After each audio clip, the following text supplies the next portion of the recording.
How have you been during the last few months of coronavirus lockdowns and all that kind of thing? Have you been up to anything cool? Any Uh, musical things going? my lockdown was generally pretty pleasant. Like me and my girlfriend have a little flat in Brighton, and uh, it was just nice. Like I felt like I had the time to actually like not do anything Yeah, for once. Like, and it wasn't like where I was like, cool, I've got leave from work. I'm going to play a bunch of shows, or I'm going home to like visit my parents, or I'm going to do this or whatever thing. It was like, cool, life's actually like stopped for a bit, which is a yeah, very privileged position to be in. Uh, and I have very much enjoyed that. Obviously, I'm very aware that is I'm one of the lucky ones. yeah, yeah. But that's my cat, Gino. Nice. Um, Post lockdown, we recorded about 15-ish new songs. That has Nice. become about 10 songs that will actually get finished into a Okay. new album, and it's getting there. It's getting there. Awesome. Awesome. Still on for next year then? Yeah, definitely. I mean, it could finish next week, or it could finish in a month. It's one of those. Yeah. Oh, for It's sure. more. It's more like the bare bones of it all is pretty much done. I've just got, or I've just got to record some vocals. Uh, there's like half of the tracks of the mixing's pretty much done. We'll just need to like small tweaks, Yeah. and then there's a few tracks that need a little bit more work, but like it's nothing major. hmm It needs like a day of doing it. Yeah. Yeah. Awesome. That's awesome. So tell us about yourself a bit more and give everyone a background. What's your musical journey been like to this point? So my musical journey is pretty like standard in terms of like I don't have any other musicians really in the family, other than I think I had some grandparents or like great aunties and uncles that play. I think I had a great uncle that played guitar and apparently owned a bunch of like Gibson acoustics, but I'd never seen them, or I've never heard him play, because I think he died Okay. before I got a chance to meet him. Um, but my introduction to music was like pretty much Johnny Cash and the Beach Boys. My dad was a surfer, and we pretty much like, I'm from Plymouth, which is in Devon, and we drove Yeah. to Cornwall. What felt for most of like my childhood like every weekend probably wasn't, but it felt like that. Yeah. We had like Johnny Cash, the Sun Years CD, and like Beach Boys' greatest hits, and my dad had like a VW like camper, Oh, nice. split screen one, and we would just like drive to Cornwall, and he would go surfing and we would go camping and all that stuff. And then there were other various CDs would come in, but those were the two like staples Yeah. of it. And then when I got a little bit older, I started playing guitar, and I got into like AC/DC and Metallica and all that stuff. And then I got really into the Beatles when I was like 12, like really obsessively into the Beatles. Uh, and then I like stopped playing guitar for like most of my teenage years, Oh. and like got really into like old school slamming, hip hop, like Yeah. gangster rap, and all like Dr. Dre and NWA and all that stuff. Yep. And then got really into like acid house and techno. And then like as I sort of became 16 and started finishing school, I like picked up the guitars that I had never gotten rid of from when I played when I was younger, Yeah. and then like got back into the classic rock stuff, and then like got into like more like indie, like the Smiths and the Cure, as you do when you're a teenager.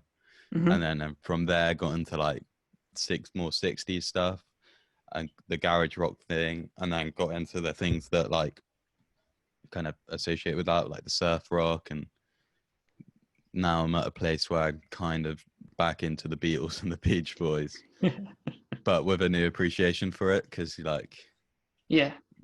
you know, the Beatles back catalogue is obviously amazing, and Beach Boys back catalogue, once you get into like the the Pet Sounds post is just like ridiculous. Like those guys are geniuses. And Sweet. like the first CD I ever bought was like Paranoid Black Sabbath. And the first show I ever went to was the Beach Boys when I was like, I Oh must have been wow. like Sweet. 6. They came to Plymouth and they played at the Pavilions, but I fell asleep, and I always get reminded of the fact I fell asleep. But I was like 6, and I remember like one song, and it Yeah. wasn't. I don't remember them playing Kokomo, so it was great. Nice. But Nice. yeah, Awesome. So how did that lead onto school disco? And how did the band come about? so when I got back into playing guitar when I was 16, 17, one of my friends was a guy called Kieran, and he was a drummer, and we just started jamming together.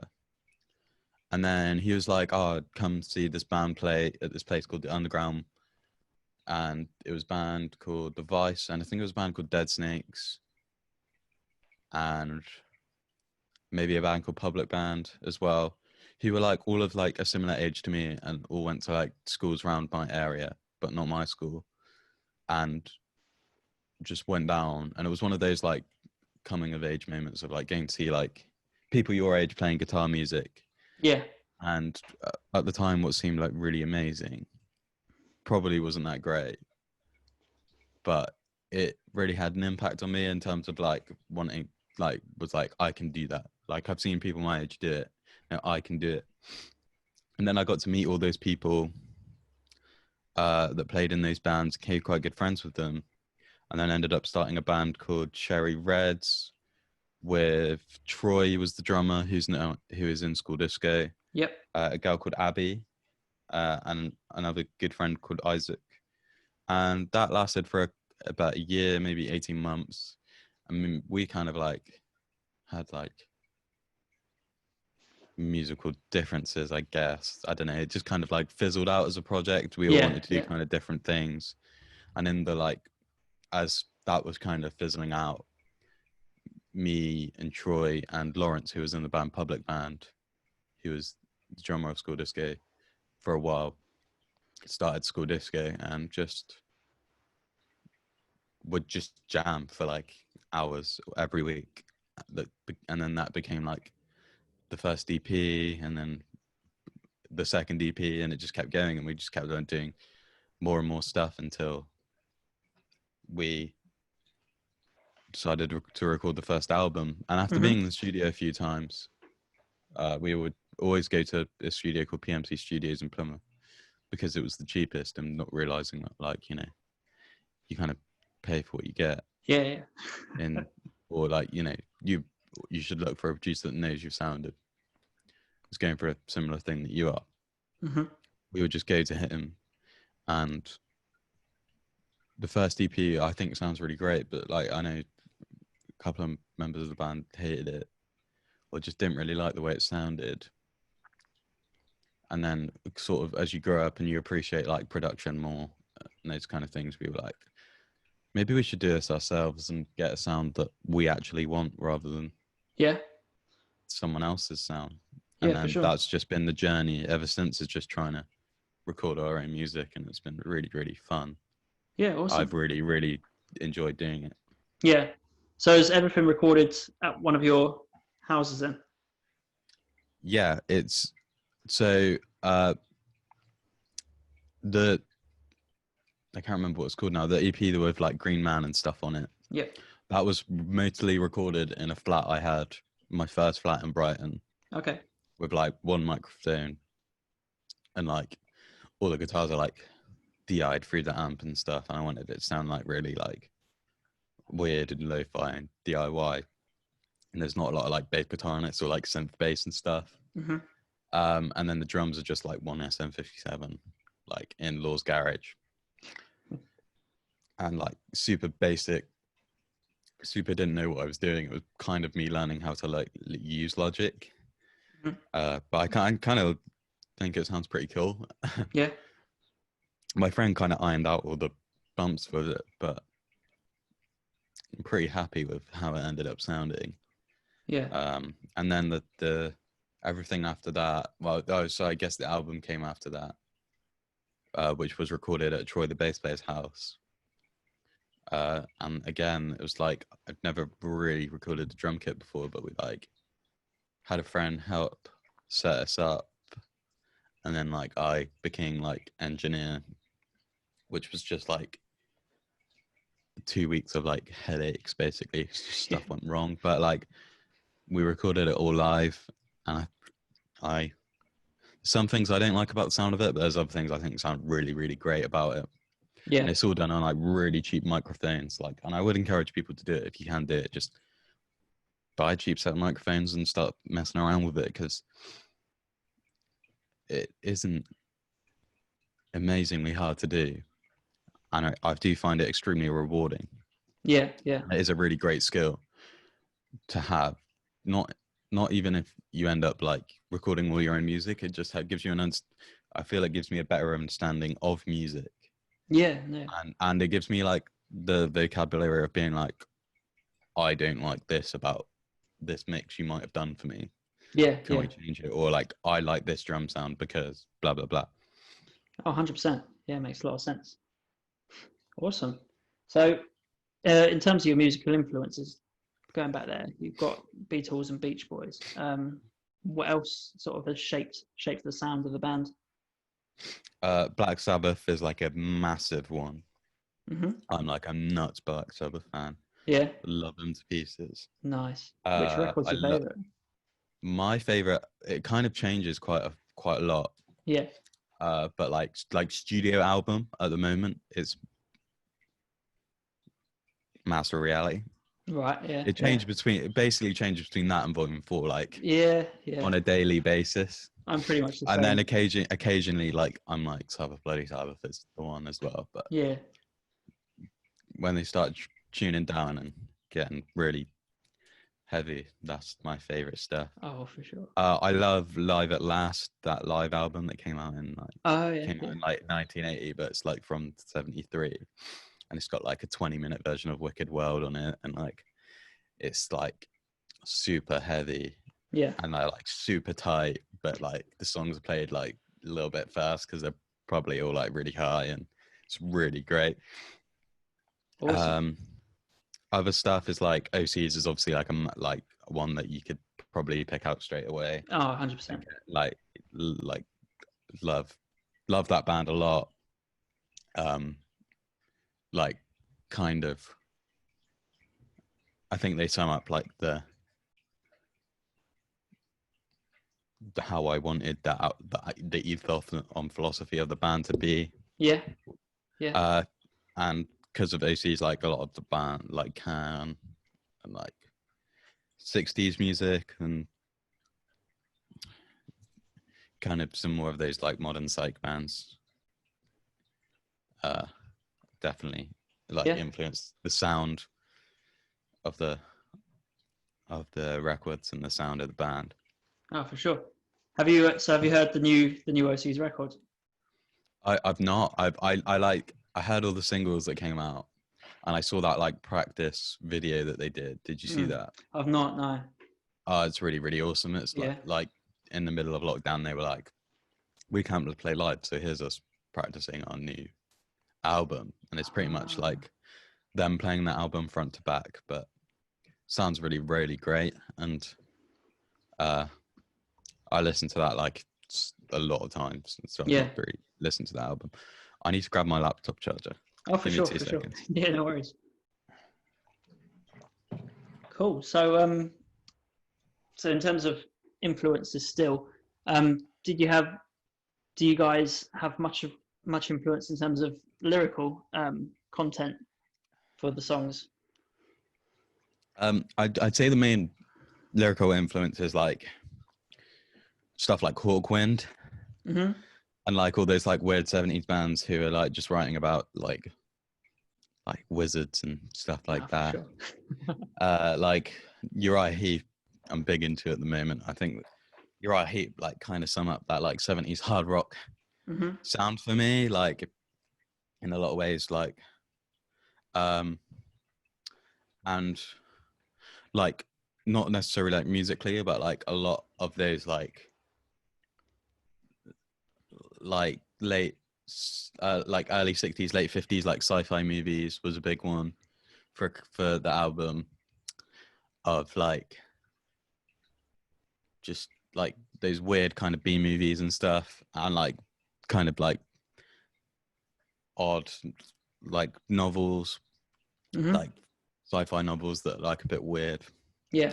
Like we had a song that never got put on the album but I read a story about a guy who like was a sci-fi book, and he was floating in space, but he didn't know whether he was dead because um his spacesuit had malfunctioned, and whether Okay. he was like dreaming in the afterlife or whether he was alive and Yeah. just paralyzed by his suit. It was really weird, but like stuff like that, I just loved like the concept of it.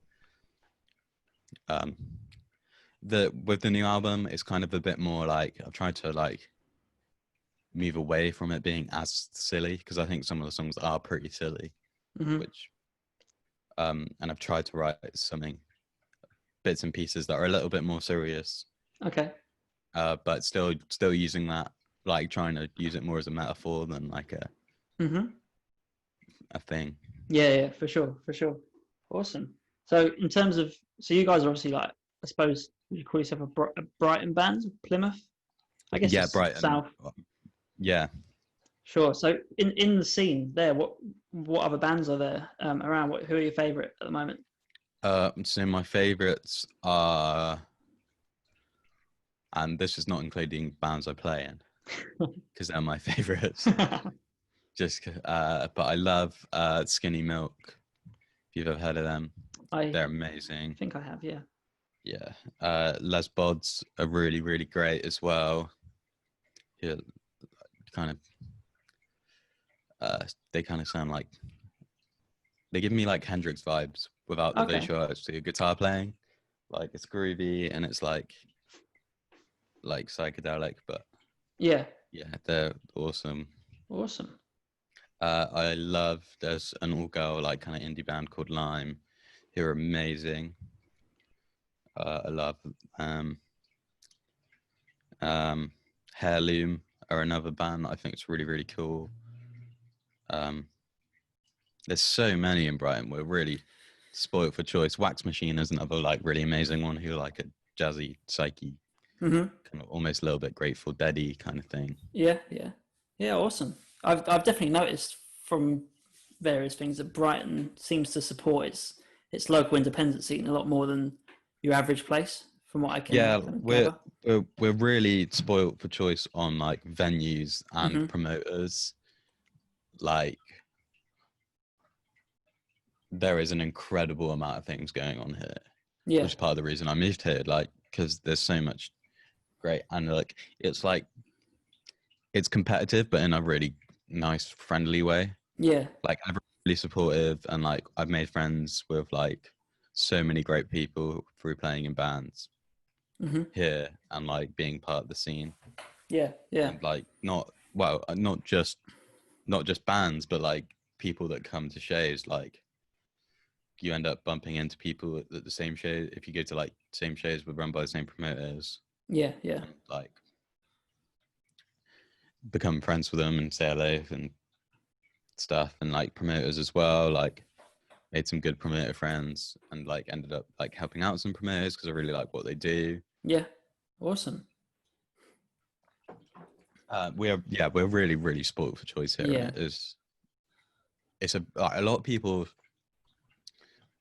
over the past 12 months. I've seen a few people like be like Brighton's dead, but it's not. Like it is what I think. With anything, it is what you make of it, and I think if you go in with that mindset, or you have that mindset because you've been here for a little bit, then Yeah. Exactly. you just gotta like maybe have a little break and refresh yourself. Cool. Yeah. Awesome. So where does 2021 take you? Are you planning on playing some shows, getting out of Brighton a bit for some shows as well?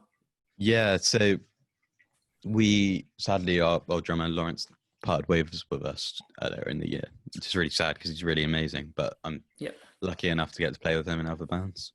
So we're looking for a drummer at the moment. Okay. But we've got some shows booked in. We've got a show in March booked in. We did have some shows booked in France in October, but they're not happening. So they'll be getting rescheduled. And then once we got drummer, it's like full speed ahead, basically. Yeah, for sure. We want Awesome. to get back into it as much as possible. Like, Oh, definitely. I really miss not going to shows, let alone playing them. Oh, I know. And like, I haven't even, other than me and Troy recording an album, I haven't really been in a room with other people playing music. Yeah. Ages. So hopefully next week I will be in a room with one of my other bands, and we're going to have a practice because we're in the same place for once. Awesome. That's great to hear. Yeah, I'm looking forward to just playing music and having live music as a thing that I don't think anyone's going to take for granted anymore. Yeah. This is really great. So I suppose on the subject of live music, have you guys got any stories, any nightmare stories of live shows gone wrong or anything like that? We didn't have really anything particular that went wrong, although France went a bit.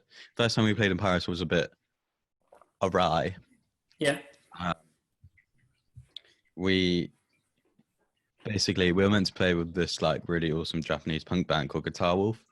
And if people are listening and they've not heard of Guitar Wolf, go and look up Guitar Wolf because they are mad and it's super cool. Yeah. It's like the trashiest punk band you've ever seen that sound like the Ramones, but it's like watching them was like watching a car crash, but like really awesome, beautiful car crash. Yeah. It's really, really hard to describe, but go and look it up. And they've got like, in like Japanese pulp horror film and stuff. It's cool.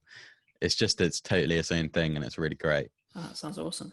So we were meant to play with them. They before we get an email like, hey, show's probably going to be cancelled. The singer's had trouble at passport control and can't get over. We were like, oh man, that sucks. Promoter was really great and just found us another show.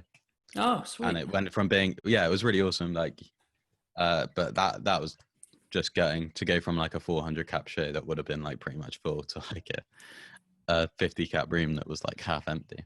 Yeah. We were like first on because we were just on the bill, but it was really great. But like other cool stuff is like, I think I can speak for like all of us, and like our favorite gig we ever played was like the first time we played in Falmouth. Falmouth's a really small like university town. Okay. In Cornwall, and we just got asked to play at this flat party, and we were like, yeah, cool, like, all about that. It was like super DIY. It's just like a PA and amps in a room, in a living room that they'd like empty out, and it was like right on the high street, like above a subway, and like we went and played, and it was like rammed full room of people going wild. Oh, sweet. And then we finished and we were like, oh, that was awesome. And then the band that played after us was a band called Tin Fruit, who are on Kraut Pop with Paul. Yeah. They just like blew us out of the water. Just like they're like one of the best bands ever. Like honestly, everyone needs to go and look up their music if you've not heard of them. They're like for sure the best garage band in the UK easily. Like they are awesome. Yeah. No, they are. I've got the recent record back in the UK. It's incredible. Have you got this one?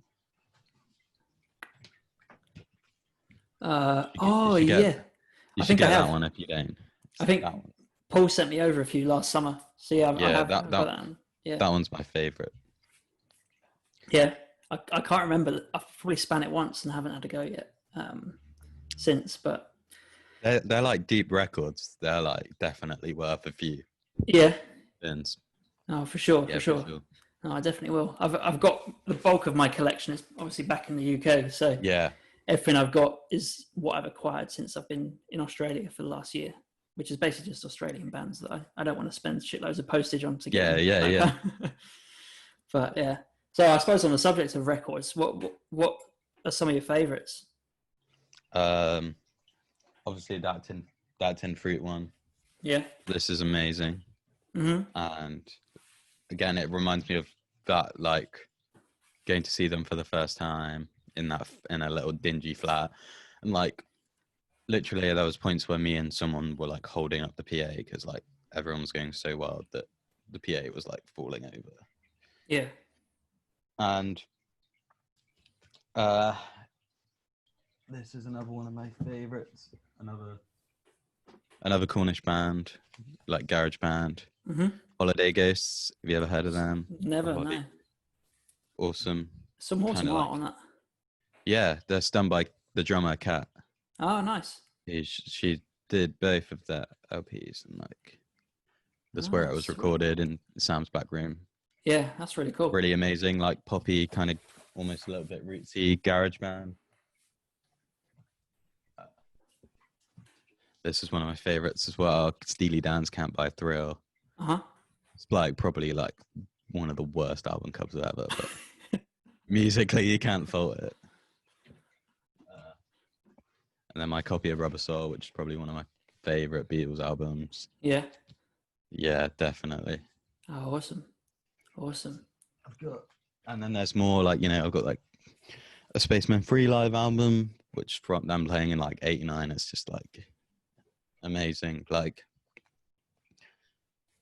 I don't want them to reform, but I really wish I had seen them. Yeah. Yeah, like I love Spaceman 3, and like everything that came out of Spaceman 3 is amazing. I've not listened to the new Sonic Boom album yet, though. Fair enough. Although Are you one of my... Oh, sorry, go for it. I said one of my friends got to interview him though, and I'm really jealous. Yeah. So are you much of a record collector then yourself? I'm not like super into the like, oh, I need everything on colored vinyl, this kind of thing. I just like having records to listen to. Yeah, for sure. Because like I don't have the longest attention span ever. So like if I listen on Spotify or whatever, I just end up like skipping. Yeah. So I like having the albums to listen to as a platform to listen to like the whole album. Oh, for sure. And like just stick on, and like it's a totally better and more interesting listening experience. Yeah. Also like getting super into like bands, and you like get old masters and stuff, and they sound really different. And like I have a few like Beatles mono LPs, and they just sound from this. I've got my nan's copy of with the Beatles, and it's mono, and it just sounds way better than like all the new stereo copies and stuff. And like it just sounds the master just sounds way better. Like just listening to things like as they were intended by the band at the time, rather than what someone's interpretation of it was, which is equally as valid. But and like again with the like Beach Boys stuff, where they've put like multiple things on multiple albums, and like the singles sound different, and like stuff like that's really cool and interesting to listen to. And again, just like used to really like don't have the money from it as much anymore, but used to really like going into a record shop in Plymouth called Really Good Records. And going in like multiple times, the guy would be like, hey, you've been playing this, I think you'll like this, and just buying it based on his opinion. And like that's how I got into Spaceman 3, who I absolutely like adore now, and how I got into a bunch of different like garage compilations and stuff. And it's like at the moment I've been spinning Wings Over America, which is the Wings live album, and it's like 3 LPs long, and it's like I'd never sit down and listen on Spotify to like a triple LP, but having it on vinyl means I absolutely will just listen to the whole thing, even if it's like, you know, while you're doing the dishes, whatever. It's great. That's a really amazing album as well. Awesome. Because like obviously it's Paul McCartney's band, and he plays like the Wings, like all the Wings hits, which are all amazing. And then Denny Lane, who was in the Moody Blues, was one of the guitarists. So he plays and sings one of the Moody Blues songs, which I can't remember. It's like one of my favorite songs.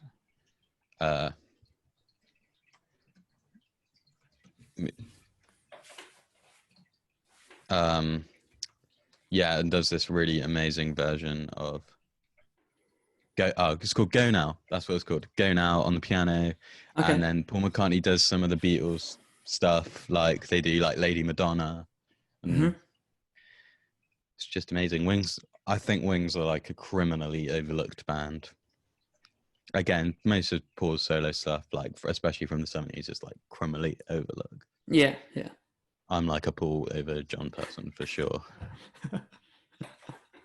Nice. So you're not necessarily waking up at the crack of dawn to pre-order that Coloured King Gizzard record then, as and when. Nah. I kind of I went through a phase of like 6 months of being into that, and then I just realized that like, yeah, actually a lot of these people are buying these records to be those people that are like, oh, I've got that on this coloured vinyl, and tell you about it more than actually like listening to it.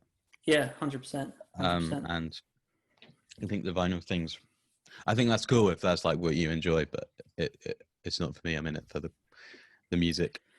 Yeah. It's interesting though. It's been quite an eye opener for me doing like our first black vinyl with the new Nala record that's coming up next month, and it's quite, I suppose, eye opening to see almost how much interest an independent release particularly gets, I suppose, on the back of having a coloured version of it, I suppose, and pulling people into giving the record a chance, I suppose, that they maybe wouldn't necessarily have done if they'd have just seen a sort of plain black record. I don't know. Yeah. Although that's one of the things with our record is like we didn't do black, and I kind of wish now I had a black copy. It's really weird. Although I kind of have a black copy because I have the test pressing, but yeah, true. Do you know what I mean? I still haven't seen. It's been nearly a year now, and I've not even held a copy of your record yet. Have you not? No. They arrived back where I keep everything. Like the week you left. Pretty much the week after, yeah. So I'm still waiting. I've saved one back home for myself, and I'll definitely be spinning it. I did listen to the test pressing, so I was still in the UK to do that, but I've not had a chance to see the blue one particularly. I want to catch a glimpse of that at some point. Yeah, I kind of changed my mind over which one I prefer, like every so often, but I think with ours it is just record dependent. Like I think like it is just based on whatever records you get will look the best rather than like what variant looks the best. Because I think sometimes I've seen red ones, like the Paul's one is the red one, right? The black and the red splatter. Yeah, I think so. And I've been like, wow, that's amazing. You hold it up to light and it looks like crazy. And then sometimes I've gotten ours out at shows to like sell to people, and then I've been like, damn, that one's really good. Like, oh yeah, 100%. It's awesome though that people are digging the record as well. Yeah, people seem to really been into it, which is really, really great. Because even recently, I get a lot of people asking me from Australia, like, oh, have you got any copies here that we can get hold of? But everything I've got left is back in the UK. But there's interest from all over for sure. Oh, that's awesome to hear. Yeah, we had a guy like send us a photo, and he had tracked down all 3 copies, and I was like, oh, cool, man, I'll send you a T-shirt, because no one's like sent that to me. Yeah. And then he was like somewhere in the States, like. It's mad, isn't it? I was like, yeah, it's crazy. Yeah, for sure. Awesome. So in terms of, I guess, albums that have come out this year, is there anything that's jumped out for an album of the year contender, or is there anything you're anticipating coming out before the end of the year? That Slift album, I got like super into that when that came out. Have you heard that? It's crazy, isn't it? It's meant to like crank it up to 11, and it's just insane. Just the whole thing sounds amazing, and the jams are really awesome. Yeah. I'm really looking forward to that. is it the Kimono Drag Queen album Yeah, that you're yeah, putting out? I think uh, I'm sure that's going to be awesome. it is. I heard like I listened to a few tracks and like I was like, oh, this is cool. It's really good. And the stuff that's not that there's the singles that haven't come out aren't on the album. So everything that's left to come out is completely new tracks. But yeah, it's going to be really good. And response has been incredible so far. I think. Yeah. Well, I want to try and get them over to Europe at some point. Yeah, I mean, like Eventually. any time, I will happily. I've got like a big database now of like stuff for Europe, so Yeah, awesome. I will happily pass on. Oh, for sure. Yeah, that I'm very much hotly anticipating that one. It's going to be awesome. Yeah, and the artwork's brilliant. The artwork was all kind of, I think, collage, paper collage or something, and then scanned in. So that's awesome. It's got an awesome kind of texture to the close-ups of it and stuff, which is great. But then, in terms of artwork, actually, what was the inspiration behind the school disco artwork? So the school disco artwork was kind of like, we were recording the album, and Troy was, when we'd spoken about artwork, and Troy was like, I want my friend to do it. And I was like, can I see his work? And he was like, no, but you're just going to have to trust me. And I was like, okay, like, yeah, why not? Like, if it's rubbish, we don't have to use it. Yeah, true. Okay, so like, fast forward like a couple of months, and Troy's like, cool, we've got some like mock-ups of the kind of thing it's going to be. And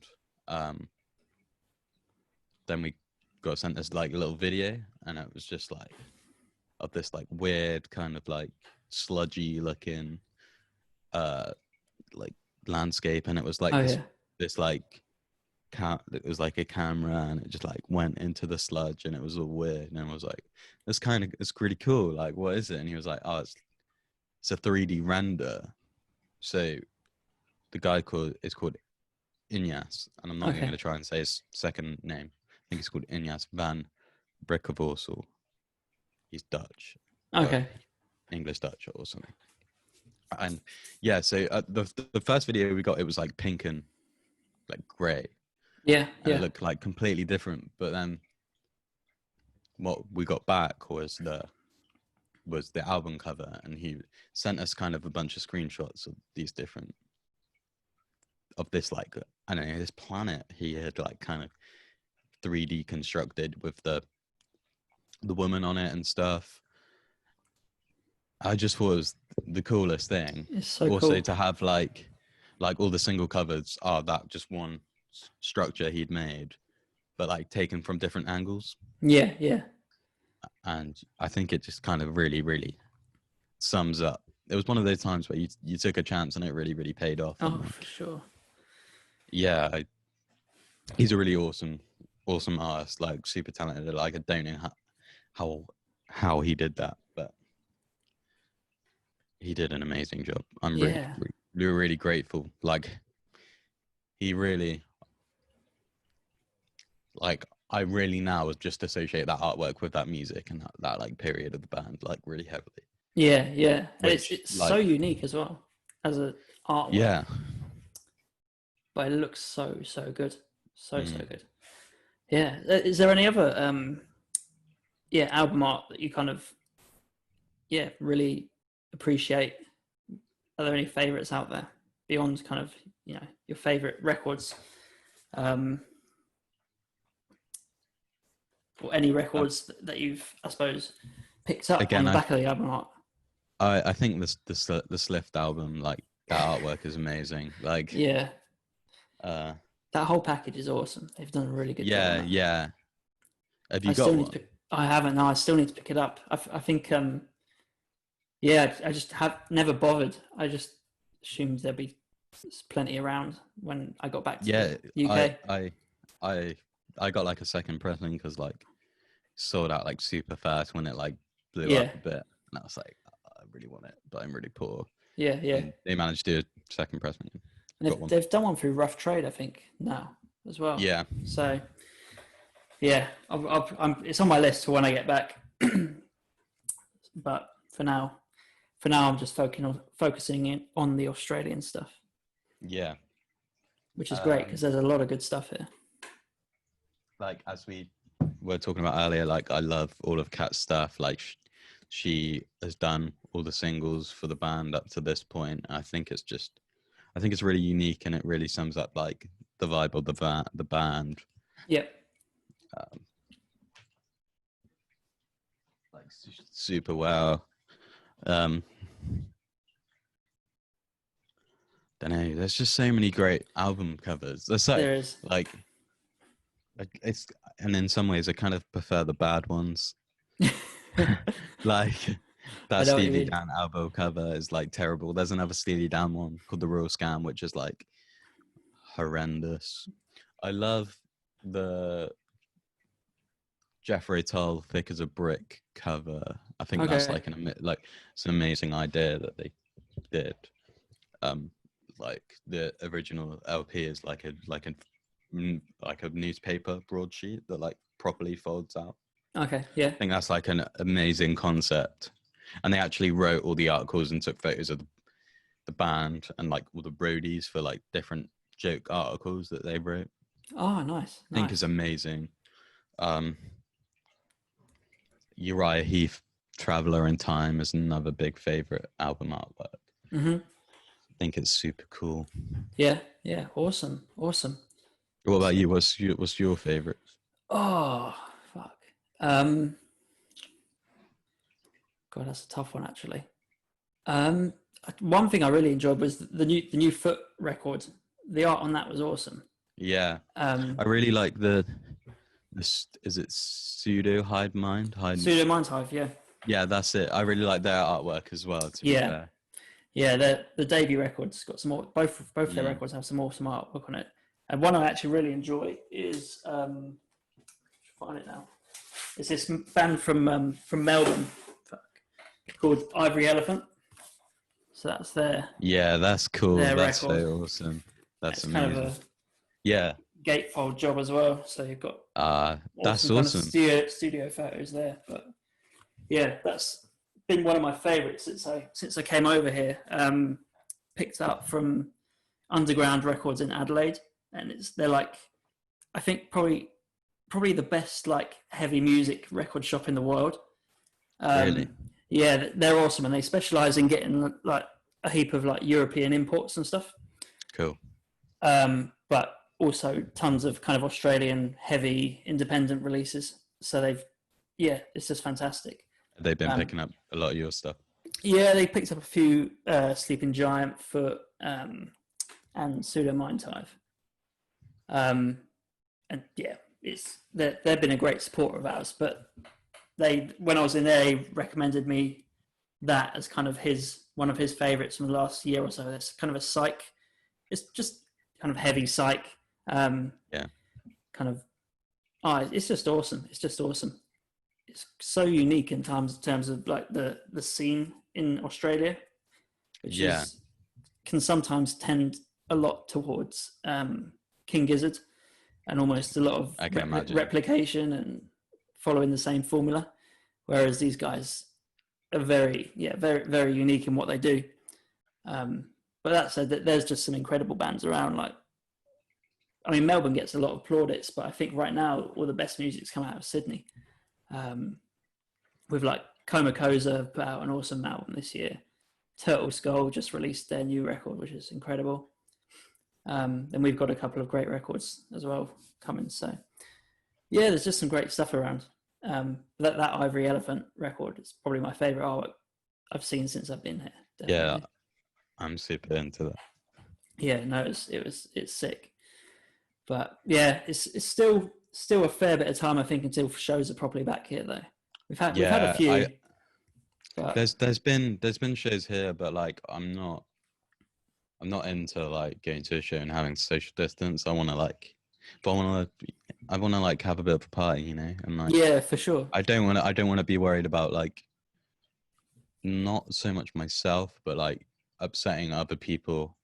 Yeah. Do you know what I mean? Like I don't want to like. I feel like there's obviously like an etiquette when you go to shows, but I think like adding like a social distancing etiquette on top of that isn't really Yeah. my thing. Like For I sure. like my favorite shows for us are like not even necessarily super busy, but when like everyone's like jumping about and having a good time, like Yeah.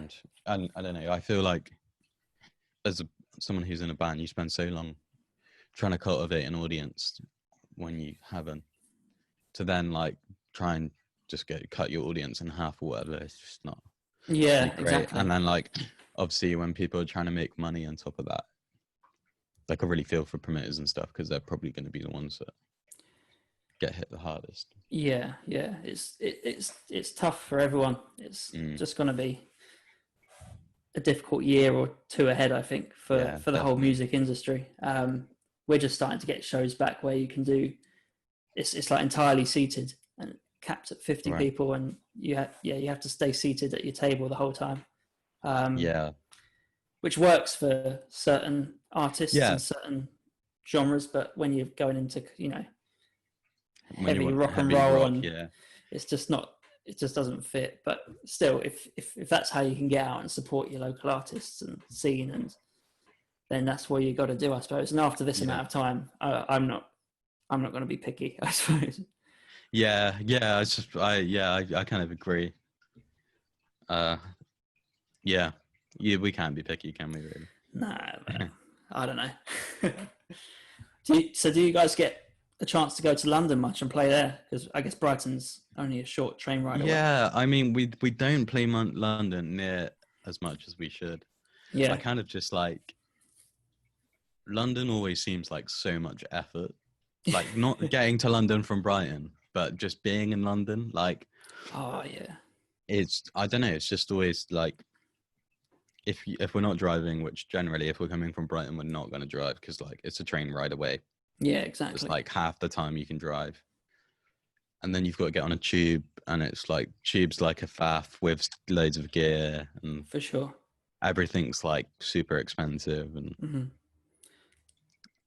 Yeah, like yeah. like London's full of amazing venues and stuff. Like we played at the I think the last place we played was the Victoria, Oh yeah, yeah, Dalston, yeah, yeah, and that was really really awesome. Like the lineup was put on my friend Lewis, who has a promotion company called Smiler, yeah, and all it was really really amazing, and it had a really really great turnout, and it all the bands were awesome. Um, but it's just like it's like if you get in the train and you're not staying over the night, which I couldn't because I had work or something.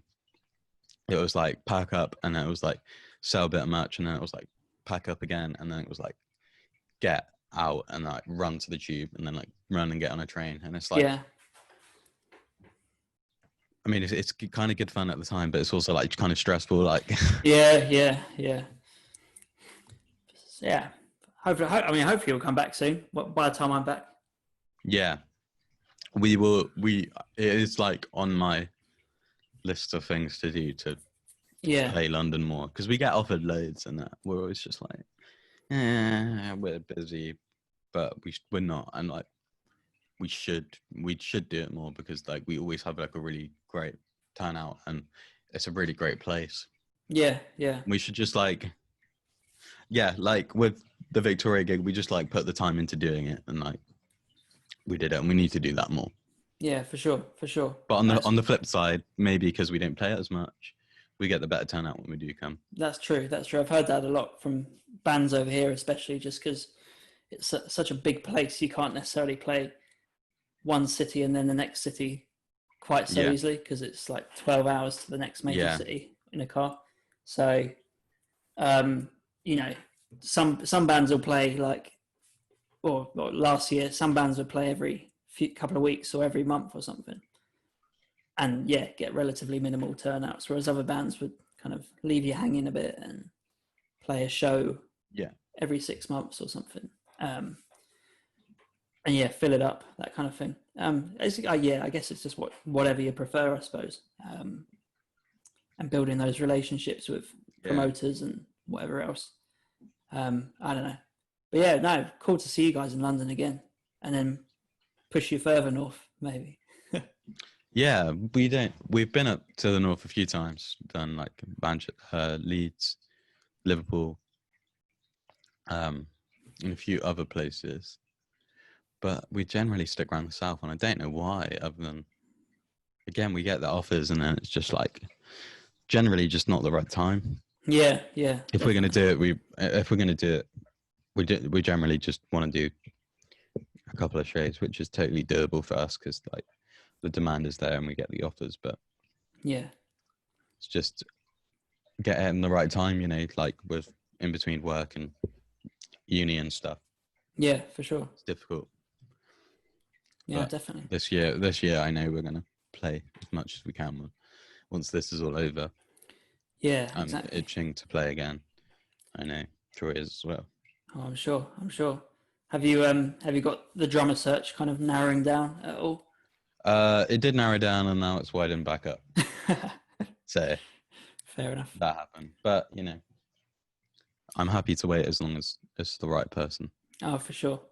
I'm gonna start like reaching out a bit more as well now, rather than just like around like people I know. I'm gonna start like widening it up a bit more now and like posting in some groups and stuff. So Awesome. So I don't think I'll keep you too much longer. I'm sure you've got a busy-ish Friday in lockdown. yeah, Lots of chilling. yeah, lots of chilling. But yeah, so how's the what's the new record sounding like? Is there any, I don't know, teaser information you can give everyone, or what direction it's going in? I mean, I could show you a little bit. Should we try this? Yeah, we could give it a go. A little world exclusive premiere. I might be able to like screen share my Logic file. Right, I'm just loading it up. Oh, for sure. What do you want to hear? Because you've heard little bits of it. I've heard odds and ends. I don't know. Have you got anything that's representative of broadly what the album is going to sound like, or any favourites? It's kind of a bit all over the place, but this is one of my favourites, maybe. Okay. Right, let's see if this works, because this might not work, and you might just have to edit this off. I'll just impose it on. Can you enable screen sharing?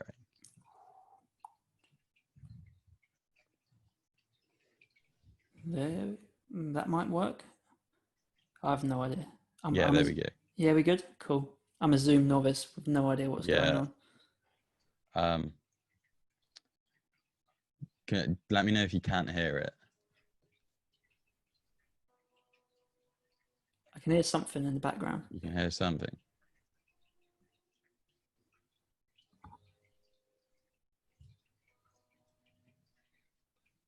Yeah, it's quite quiet. That's what we like in a teaser.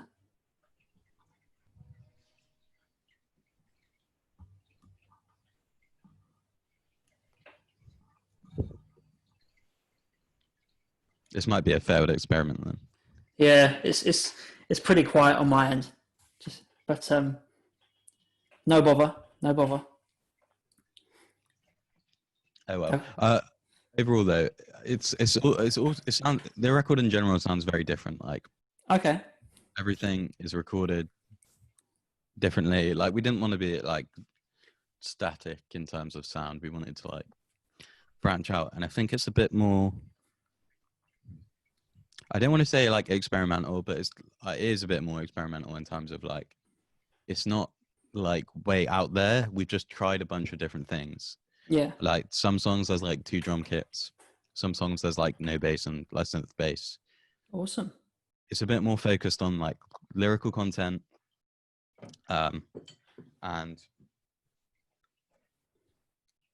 I think it's a lot more refined as a piece of music. It's not just like us playing like balls out rock and roll in a room together. It's a bit more like thought out. Yeah, awesome. In terms of like content, of the lyrics, content of the music, arrangement.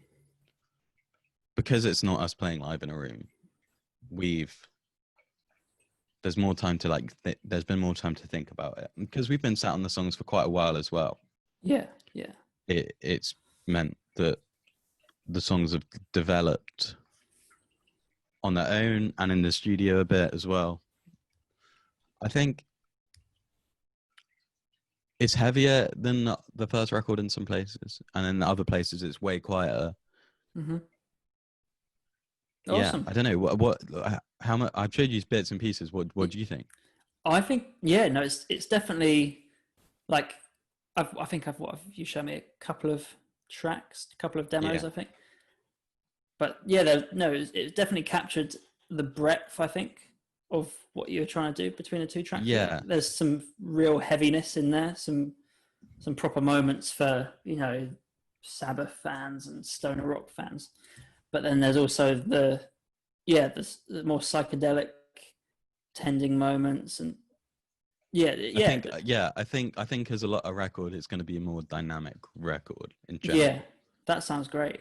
I think some of my favorite records are those that jump around a bit and go from genre to genre, or like really, there's only like maybe 3 songs that I'd consider heavy. Okay. Or have heavy bits. Oh, awesome. And then the rest is like either in the middle, and some are a bit like quiet. Oh, cool. But even some of the quiet ones have quite big arrangements. Yeah. Okay. And a bit more like atmospheric. I think some of the songs kind of capture a vibe rather than a strictly just about the song or the guitar playing or whatever. Yeah. Oh, that's great. That's awesome. Cool. So that'll be with us in 2021, hopefully. Yeah, I mean, hopefully it will get finished very, very soon. Like, not by the end of the month, but maybe by the middle of next month, and then hopefully we can. Hopefully, if you want to start working some things out. Yeah, I mean, I've put some space in my schedule for 2021. I've kind of planned everything out already for next year, and I've got like School disco shaped hole. Yeah, basically 6 or 7 releases planned. School disco in there. Wow, that's a good amount of records, man. Yeah, it's going to be big. I think I'm just going to have to plan it all out with leaving Australia in like October next year. So I'm going to. Oh right, cool. You're coming back over here. Yeah, we're coming home at the end of our time here in like October. Going to travel and then land back in the UK in January 2022. Where are you thinking of traveling to? Oh, we're just going to go to New Zealand if we can. It's like, cool, next country over, and it's if we're going to do it now. But, yeah. There's some awesome bands there as well. Oh, there is. You heard of Earthton? They're one of my favorite. Oh yes, I have. Yeah, they toured over in Sydney right when I first arrived. Yeah, I was busy, but they.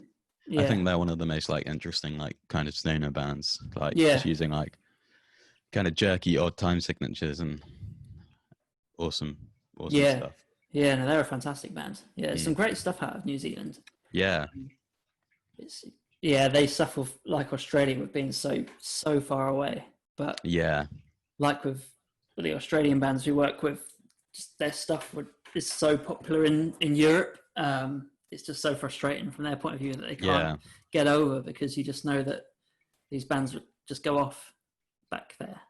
But it's the nature of the beast, unfortunately. Yeah.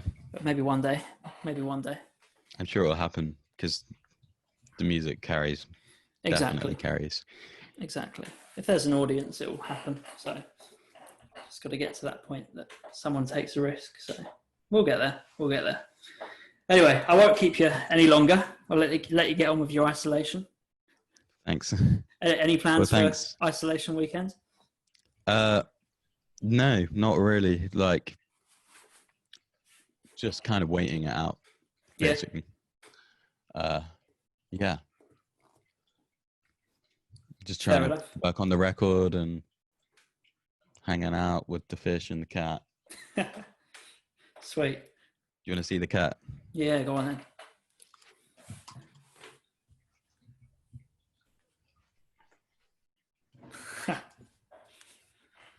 Nice. There he is. Awesome. You'll have to get him. Oh, you can't hear me. Huh? You have to get him featured on the record at some point. Just a quick interlude. I want to put her on a t-shirt because she's Yeah. got such a great face. Yeah, for sure. So cute. She's like, she behaves like a dog. Well, she wants his attention and hugs and stuff. Like, yeah. I was in bed last night, and she's just like watching something on my laptop, and she just came and sits like right here on my chest, and it's like, you're gonna stroke me now. It's time. Yeah. Nice. Awesome. Well, I guess for everyone watching, I think we've got like less than 10 copies of the School Disco record left on the web store of the blue version. Did you say you've sold out of that one? I think we've sold out, or I might have like one. Right, yeah. So if anyone wants the blue one, I've got copies of the other ones. Oh, sweet. Yeah, but I think we're pretty much sold out. Awesome. So yeah, if you want the blue one, there's like 5 to 10 copies left online on our store. If you want the other colours, check out, I think, Hot Wax Records, Kraut Pop Records, both maybe still have some, and the School Disco. I think Chris might have sold out. Yeah, I think I might have seen that as well. I guess it's just down to Kraut Pop then. Yeah, I think. Or get in touch with Rory and the band, and maybe they can hook you up. Yeah, we've got copies if people want them. Message me and we can sort stuff out. I'm happy to do like a special podcast discount or something if people want them. Classic. Yeah. Hot Wax is sold out. Cool. So that was the blue and red but looks black one, wasn't it? Yes. And then Paul has the orange. Has the orange one, yeah. Yeah. And I think that one still has a fair amount of copies. Yeah, I've got some of the Hot Wax ones that are sold out. Cool. And I've got some of Paul's. Oh, easy. So if people want them, yeah. Yeah, and if they want multiple copies, get in touch with Rory. Yeah. There we go. Awesome. I'll leave you to it then. Thanks, man. No worries. Thanks for coming on. Thanks for having me. No problem. Have a good Love weekend. What you do. You too. Take care. Take care. Have a good one. Bye.